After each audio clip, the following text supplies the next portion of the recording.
How's it going, guys? Welcome back, and I hope you're doing well. Now, today what we're going to do is we're going to go over why I think you should give Titanic Descent a shot. And before we do, as some of you may know, I do like to do unscripted content, so if it does get a little long-winded, I will post the chapters down below for easy navigation. So, Titanic Descent. Titanic Descent, it costs 1 Fury, or 1 Spirit. Dash toward the enemy, it's more like a leap, but they say dash, to deliver a powerful downward strike. Deal increased damage upon breaking the enemy's stance. Now the next tier, gain the ability to charge Titanic Descent. Imagine that. I know. We can charge a Greatsword spirit skill.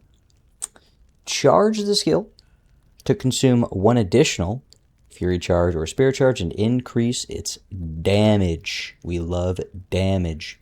Generate Shockwave to blast the surrounding area. Now, we have a third one here.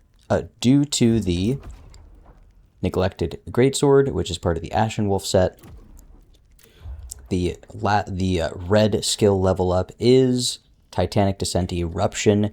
In short, it almost acts as a budget Inner Fury, right? So it's like a mix of Titanic Descent and Inner Fury, which is still really cool though, because it's almost like, again, like a budget Inner Fury. It keeps the enemy staggered if they're already staggered, and allows you to get behind them for easy backstabs, as well as just, again, the additional damage is nice. So, guys, Titanic Descent, I really like this. I really like this skill because it does do a lot of damage. For me, it is my primary damage dealing spirit skill. Now, I think most people, when it comes to their they're like, their go-to, they want to really get some damage in there. They'll either be Titanic Descent or Giant Hunt. Phantom Knight's Veil does a really respectable amount of damage as well, but that's more of the, like a utility type aspect, right? Like people, when you think of Phantom Knight's Veil, you think more of the utility aspect, less the damage, even though the damage is really good. So, I'll talk more about Giant Hunt in my Giant Hunt video, but I'll say with Titanic Descent, being one of those 2 main damage dealing spirit skills, let's say, I really like it because it is a phenomenal gap closer. Its gap closing abilities is definitely superior to Giant Hunt. It's fast. The uncharged and the charged one is fast, right? Because Giant Hunt, you're kind of like, you're bouncing off your enemy, right? And you go through kind of those recovery frames as well. So it does solid damage. It's a great gap closer. It's fast. And its range, adding to that gap closing capabilities, its range is really, really good. Because you'll be surprised. The shockwave almost centers around like the front half of your sword, like the tip of your sword, but kind of like the front half. So even if you don't hit your enemy with your sword, with the actual blade, 9 times out of 10, you're still going to get him with that shockwave. And again, sometimes I even surprise myself. Like, you just fucking, like, you'll just snipe people with this thing. Like, it is really, it's almost hard to miss, right? Sometimes, obviously it can happen, but it's really like kind of hard to miss. Plus, if you do, you're kind of off center a little bit. That massive shockwave, again, being in that circle, it really kind of reduces your error rate, right? In addition to all that, it actually has really good verticality. I don't think it has as much as Giant Hunt, right? I definitely don't think it has much as Giant Hunt, because Giant Hunt, you get way up in the air. But Titanic Descent has enough to where you can jump over, good amount of projectiles, as well as some enemy attacks. Like, I've jumped over some of Reese's attacks or wing attacks. I've jumped over Maluka's grab. I've jumped over Zoldan's or Viper's one of his spear thrusts or sweeps. So the verticality is there. It's really nice. So that really is Titanic Descent in a nutshell. Just kind of like the base skill. Also, actually, one more thing. The more points you put into it, the further you increase this damage, which again, you definitely want to pump that skill in there. This is a skill you definitely want to max out. It's very, very good. Now, I'm going to go over my preferred ways to use it. There's 3 ways. One is after Fury Swipe Agility, which is insanely good.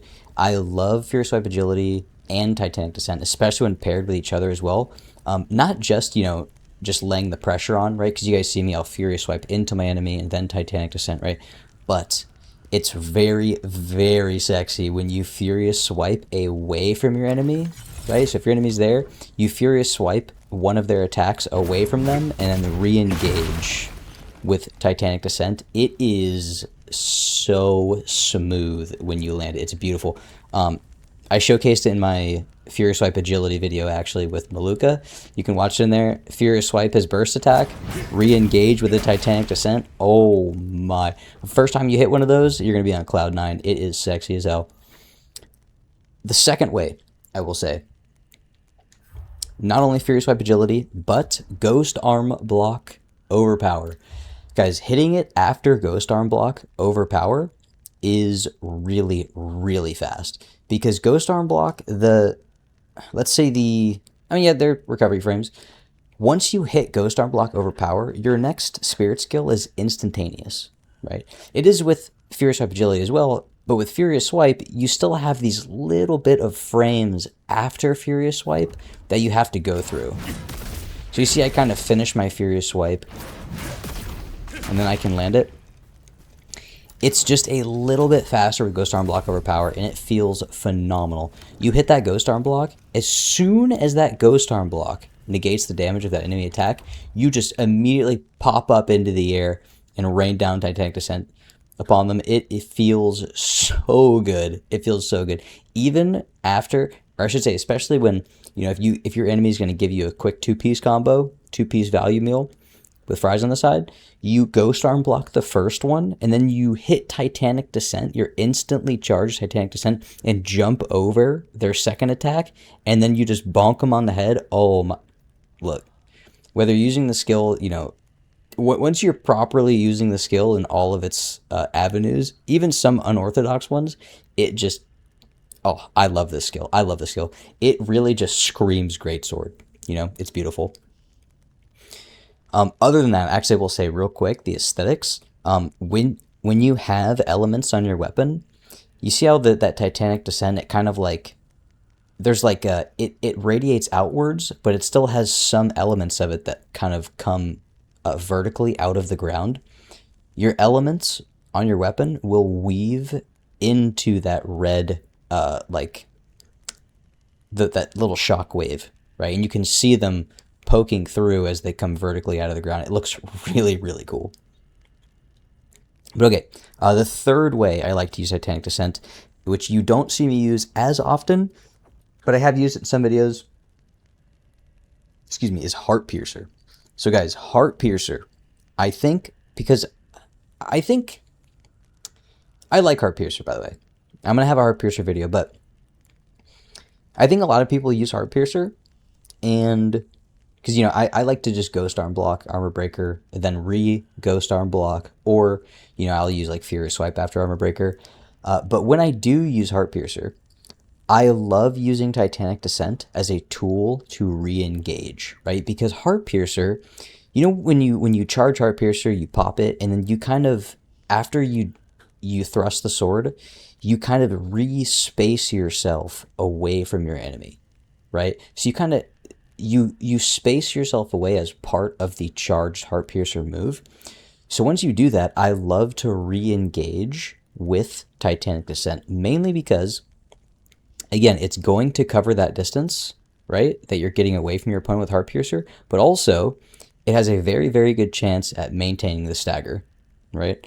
And then thirdly, remember, because Heart Piercer is a charged skill, right, it allows you to capitalize on your heavy pressure skill to then get enhanced charge speed on your Titanic Descent, right? So you hit that Heart Piercer, you charge your Heart Piercer, you space yourself away, your heavy pressure buff allows you to enhanced charge Titanic Descent, and then you re-engage on your enemy with Titanic Descent. It looks and feels so good. Again, I'm gonna highlight it here for you guys so you can see what it looks like. But yeah, those three ways really I love using Titanic Descent. It is 100. Titanic Descent is always permanently cemented on my skill bar. Always, always. I love the skill. It's got utility, it's got damage, it's got style. It feels great. I love Titanic Descent. I love it. So yeah, guys, quick recap for you. Titanic Descent deals great damage. It's a phenomenal gap closer. It does really good stagger. And lastly, it allows... excuse me. It does allow you to jump over some attacks. Definitely get in there and experiment with that. Find that out. It's fun to play with. It really is. Other than that, my favorite ways to use it: Furious Swipe Agility, Ghost Arm Block Overpower, and after Heart Piercer. Really cool, really cool. So in that, guys, yeah. I got a couple fights for you today. One with Reese, one with Tanya, and then one with the Beast of Madness. I hope you enjoy that. And then lastly, guys, I just want to say thanks. Thanks for watching all the videos. Thanks for watching the stream. If you came here from stream as well. Yeah, I like making content for Khazan. It's really fun. So yeah. Thanks again. And if you guys enjoyed the video, if you're new, please do me a solid. Please consider subscribing. We're almost at our 1 million goal. We're really close. Once we hit 1 million, we'll be able to monetize the channel as well. So that's a blast. It's going to be good for me. Helps the channel out. Yeah. Thanks again. Hope you guys know the fights, and I will see you in the next one.